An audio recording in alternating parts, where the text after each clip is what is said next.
Hello and welcome back to the channel Hard to Set Info, and today I'll tell you how to delete order on AliExpress.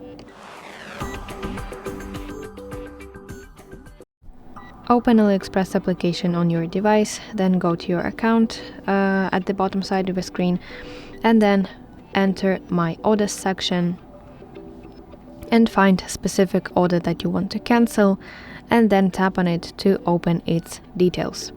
So if the status of your order says awaiting shipment, then at the bottom you should see button Cancel Order.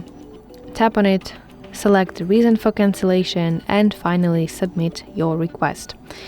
And usually seller needs to approve the cancellation, so contacting them directly in the chat might speed up the whole process. However, if your order is already shipped, in that case you cannot directly cancel order by yourself.